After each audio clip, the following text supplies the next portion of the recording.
बात उन दिनों की है जब लोग अपने बच्चों को विद्या प्राप्त करने के लिए गुरुओं के आश्रम में भेजा करते थे।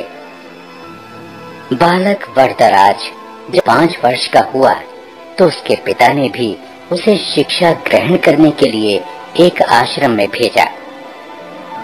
आश्रम में गुरुजी ने अन्य बालकों के समान ही वरदराज को भी पढ़ाना प्रारंभ किया। वरदराज आश्रम में रह तो रहा था, लेकिन उसका मन पढ़ाई में नहीं लगता था। गुरुजी ने उसे तरह तरह से पढ़ाना और समझाना चाहा, लेकिन उसे कुछ भी समझ न आता था। गुरुजी जो कुछ पढ़ाते उसे वह याद ही नहीं रख पाता था। उसकी ऐसी स्थिति देखकर आश्रमवासी बच्चे उसे मंद बुद्धि कहकर चिढ़ाने लगे। इसी प्रकार 5 वर्ष बीत गए। धीरे धीरे उसके सहपाठी उससे आगे बढ़ते गए, पर वरदराज वहीं का वहीं। वह कुछ भी विशेष न सीख सका था। उसके साथ जो पढ़ने आए थे वे तो आगे बढ़ ही गए, जो बाद में आए वे भी उसे पीछे छोड़ आगे निकल गए। एक दिन गुरुजी भी हार मान गए। निराश होकर उन्होंने वरदराज से कहा, बेटा वरदराज, मैं समझता हूँ कि पढ़ना लिखना तुम्हारे वश की बात नहीं है। जितना प्रयत्न मुझे करना था उतना मैंने किया, पर मुझे लगता है कि विद्या धन तुम्हारे भाग्य में नहीं है। इससे अच्छा तो यही है कि तुम अपने घर जाओ और वहाँ का काम काज देखो। वरदराज असमंजस में पड़ गया। गुरुजी के मना करने के कारण उसे अपना भविष्य अंधकारमय लगने लगा। उसे यह चिंता भी सताने लगी कि घर लौटने पर उसके पिता क्या सोचेंगे। गांव के लोग भी उसे मूर्ख महामूर्ख कहकर दुत्कारेंगे। वरदराज करता भी तो क्या, उसने अपना सामान समेटा, गुरुजी के चरण छुए और वह भारी मन से विदा हुआ। वह उदास होकर अनमने भाव से चला जा रहा था। घर वापस जाने का उसका जरा भी मन नहीं था, पर कोई और ठिकाना भी तो नहीं था।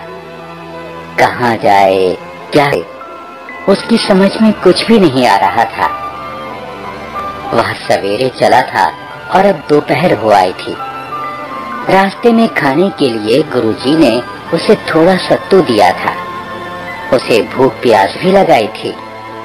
चलते चलते उसे एक कुआं दिखाई दिया। वह पानी पीने के लिए कुएं पर पहुंचा। वहां उसने देखा कि पानी खींचने की रस्सी की रगड़ से कुएं की जगह पर निशान पड़ गए हैं और मिट्टी के घड़ों को रखने से जमीन पर गड्ढे पड़ गए हैं। यह दृश्य वरदराज के मस्तिष्क में बिजली की तरह कौंध गया। उसने विचार किया कि जब रस्सी की बार बार रगड़ खाने से कठोर पत्थर पर निशान पड़ सकते हैं, तो क्या लगातार परिश्रम करने से मैं विद्वान नहीं बन सकता? बस फिर क्या था। वरदराज के मन में आशा की किरण जगी।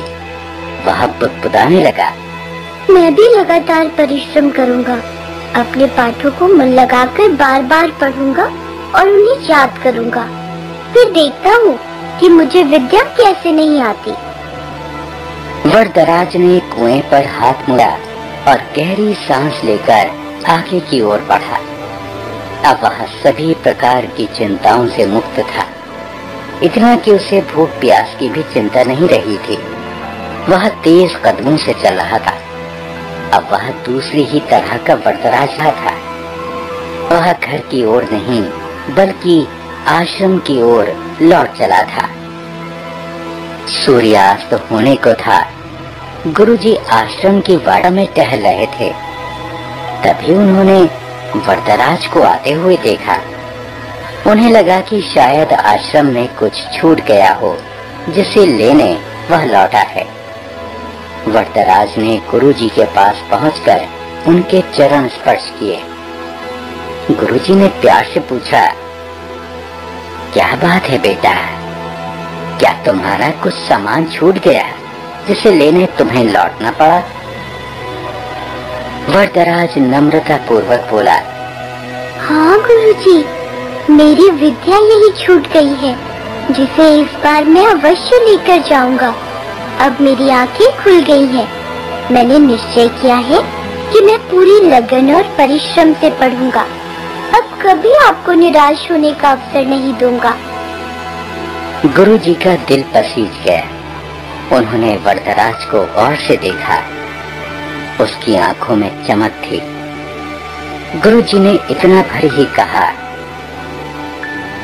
तुम जो कुछ कह रहे हो यदि उसे कर दिखाओगे तो मुझे बड़ी प्रसन्नता होगी। वरदराज ने पढ़ाई प्रारंभ की। अब तो उसकी भूख और नींद पता नहीं कहाँ गुम हो गई थी।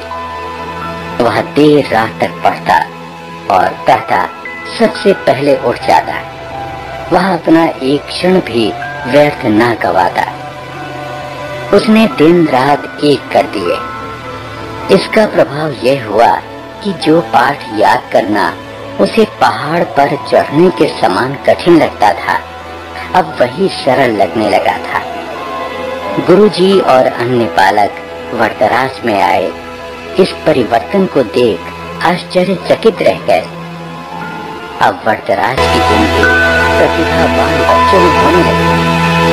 यह उसकी लगन और कठोर परिश्रम का ही चमत्कार था।